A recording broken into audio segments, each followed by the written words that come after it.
Yeah. All right. Okay, guys. Welcome back to another episode of Anything But ASIC. And yes, I know I'm behind. Jeez, I'm trying. These articles get spit out so freaking fast these days. It's like they were bot written. Oh man. We're gonna talk about some AI. We're gonna talk about some North Korean hackers. I love talking about the North Korean hackers. In fact, I come up and with a new idea. I should probably learn North Korean because this is probably gonna be the only safe haven for data, and data going out to the rest of the world and not being spied on by the global homo. Call it. Basically, the way I see it is that North Korea is going to become the central hub that the long arm of the ever-reaching law cannot reach, and people are going to mark your calendar on this one. People are going to start renting VPNs out of North Korea, so they can do the shady things they always wanted to do. It's going to happen. Mark my words. And you better know North Korean or Korean, the language. Otherwise, you're going to have some problems. Privacy is not going to be in your vocabulary. I'm just saying. Looking at the market, refresh real quick. We got some coins down, up. It goes between 10,300 and 10,700. I thought I'd make a note of that. As the money comes up, money goes down. Whoa. What? Litecoin's coming back. Really? Right now? Really? I guess everything else is down. You might as well focus on Litecoin and this whole halvening thing. I'm ready for it. Wish it would have happened a little bit earlier, but I am ready for it. Ka-cha. But, yeah. What do we got here? What else? Everything's just kind of sideways, really. I mean, it's kind of reached a peak. I still think this is a bull trap. I still think this is definitely a bull trap. And this is probably a smart move, really. Binance, whatever. The Binance is coming up. Woo. But it's still very smart move. Loading up on Litecoin right now for that halvening pump to get the hype going, so you can sell the news, sell the hype at least. We're going to talk about how can the world fight back against North Korean crypto hacking. Yes. I kind of briefly met some North Korean hackers in Black Hat, and I was like, you really put that state-sponsored North Korean hacker on your badge? Well, that doesn't seem obvious at all. But like, I get the grift. Reading the article.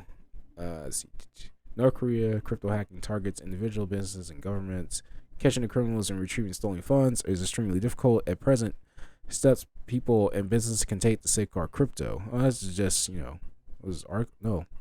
I guess that's part of the article.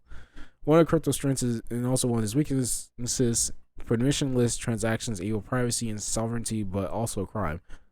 North Korea in crypto hacking made headlines recently, but is far from the only example. Permissionless transactions enable privacy. Let's talk about privacy. We're going to just segue into this. Enable privacy and sovereignty. Not your keys, not your crypto. It's technically, if you take crypto out of somebody's wallet, are you really stealing? Since the powers that be that create the real currency, don't consider cryptocurrency real currency, maybe an asset. Is it really stealing? Because I have an article that I definitely saved that says it's not stealing when the government does it. Once again, rules for D, not for me. We're reading on. In 2017, hackers made off with an estimated $450 million in Bitcoin and other cryptocurrencies from Japanese exchanges. Israel authorities have also warned of an increases in cybercrime related to cryptocurrency theft. As the global economy moves towards digital finance, crypto-related crimes is becoming more of a threat. As such, it's critical that governments and cryptocurrency users take steps to prevent North Korean activities from occurring again. North Korean activities? That sounds like a movie or something. It's North Korean activities. Watch out. They're coming for you. I did a little bit too good. Anyways, North Korean hacking. What else is new? Despite North Korea's struggling economy, the government spends much of the budget on its nuclear program. They probably shouldn't. They just want power, man. With sanctions, I mean electricity power. Let me clarify that. They just want electricity. With sanctions on the rise for North Korea has turned to crypto to fund their ventures. These ventures. Apparently, so has Ukraine. What a mess that was. The United Nations claims that North Korean hackers have stolen billions and billions of dollars from the banks of the cryptocurrency funds and laundered the funds through a series of financial transactions. Crypto can be traded for other crypto on or fiat. Then these funds find their way into North Koreans' weapons programs or on into the pockets of Kim Jong-un. Hey man, we need to shake down Kim Jong-un. Shake down for his Bitcoin, man. Oh man. According to the BBC, North Korean hackers stole 1.7 billion in 2022 alone. This is nearly half of the total amount stolen funds worldwide. The consequences of the activities can be devastating. Hackers target foreign government agencies, private companies, and educational institutions around the world. Not only do they threaten national security, but the integrity of global financial markets, they also damage crypto's reputation and credibility. What are you worried about? They're not stealing real money. They're stealing crypto. What are you worried about? Why are you worried? Why you put it that way? The U.S. and South Korea team up. U.S. and South Korea. That North Dakota and South Dakota. South Dakota teamed up with the U.S. North Korean crypto hackers take advantage of the tools created in the world of decentralized finance to launder money. There are many apps available to help users trade their funds in a mix of other crypto assets. We don't have to be doing all this mixing and all this good stuff, man. We could just, use Monero. But I digress. Cyber intelligence agencies, cyber intelligence analysts at Google have identified advanced persistent threats, or APTs. They've found the bots, man. Google Cloud Cyber Intelligence, or Midrant, I never heard of them, identifies APTs and tries to track them down. Last month, released a report detailing how the hackers washed their stolen funds. APT-43 deposits stolen cryptocurrencies into various cloud mining services to mine for a different cryptocurrency. Man, that's pretty smart. I didn't think of that. Whoa, that's pretty sick. No wonder there's so many cloud mining cryptocurrency companies. Say that 3 times fast. Well, no wonder BitDeer's going on the NASDAQ. They're helping them. See where cloud mining services. Mandarin principal and analyst Michael Barnard told ABC News for a small fee, DPRK walks away with untracked clean currency to do as they wish. At present, the only means of preventing these crimes are to intercept funds in the laundering process. When someone steals crypto, private investigations can follow with block explorers that log every transaction on a given blockchain. Once these funds transfer to a crypto account pegged to the US dollar, they move quickly to intercept it. This process is patchwork at best, and investigators rely on luck and chance to catch these criminals at the right time. Out of 100 million stolen in late 2022, U.S. and South Korean officials intercepted 1 million in the late January 2023. Further steps. Fortunately, measures are in place to protect against crypto theft and crypto. No wallet balance is too big or too small for a hacker to show interest. Yeah, it is. You just got 500 Dogecoin. Nobody's going after that. Therefore, individuals should safeguard their funds any way they can. Individuals can utilize multi-signature authentication protocol, storage wallets, and two-factor authentication. Those don't work. That don't work.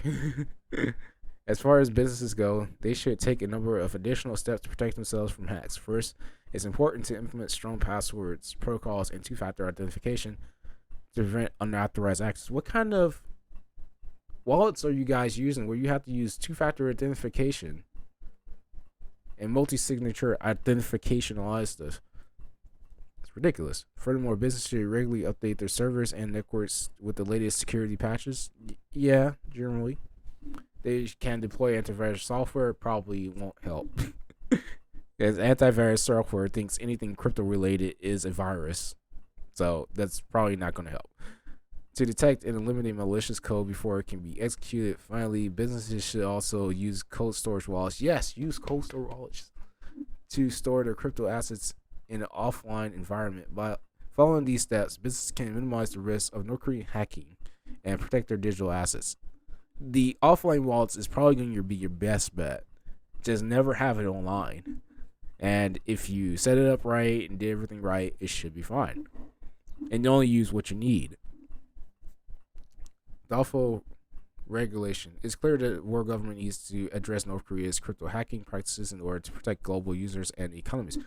Government should take stand against cybercrime by increasing cybersecurity protocols and enforcing stricter regulations on crypto traders. Here come the regulators. It's important for users to be knowledgeable about the risk of trading in cryptocurrency and to take the necessary steps to protect their assets. Crypto hacking is a serious issue and one that must be addressed. Otherwise, the technology that should be used for good will turn into a weapon. It's supposed to be a currency. It's in the name, cryptocurrency. You said it right there, cryptocurrency. It's not a tool. It is a currency. You get some, you give it to somebody else, and they do something for you. Or they give you something. That's it. And this may force the regulators, to ban crypto outright. Well, they're going to try. They're going to try anyways. Oh, man. Cold wallets are probably going to be your best bet. I'm just saying that. But somebody can argue with me. Let me know. Let me know if I'm wrong. Let's see. Don't want to get into the AI stuff just yet. See.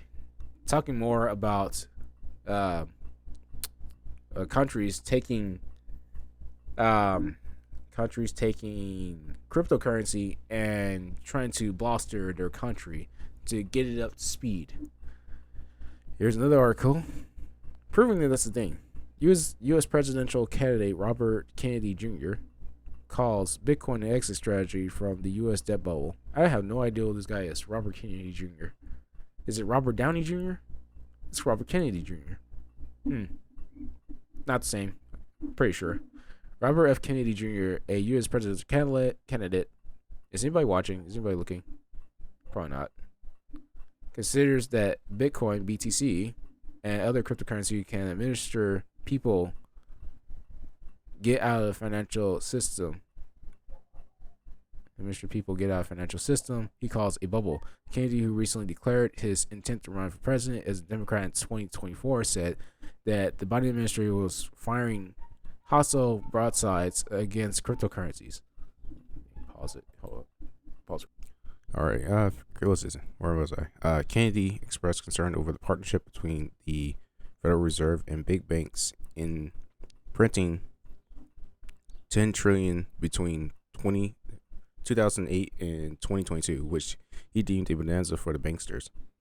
He also stated that the cryptocurrencies like Bitcoin provide the public with an escape route from the potential negative effects of the bubble. Kennedy went on to claim that the White House was working in collusion with the banksters to prevent individuals from escaping the bubble of profiteering and control. According to recent news, the environmental lawyer has expressed concerns that the introduction of a central bank digital currency in the U.S. could lead to financial slavery and political tyranny. No way. The Federal Reserve will initiate FedNow, its new digital payment and settlement service, in July. The Federal Reserve says that the FedNow service will let individuals and companies send and receive instant payments at any time. The Fed did not state whether they intend to use CBDCs for payment processing. The Biden administration is looking into whether or not CBDCs could be used to make digital dollars. It was written by Jay Solano. So, what do you guys think? Is this guy hitting the nail on the head? Is he stating what everybody's misstating? What's going to be the obvious? We don't have benevolent rulers. They have us in the system for reasons. And we're technically already on a digital currency. We just don't talk about it. But talking about what was it? Korean hackers. And what's next? The Korean hackers get into the CBDCs, and then, you know, they empty out your bank account, and you just become a brokey, like the rest of us. You can live off credit or something. I don't know.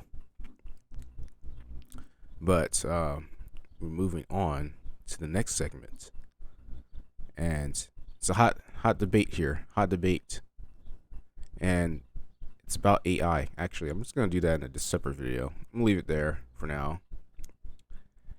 And let me know what you guys think in the comments below, and I'll see you guys soon.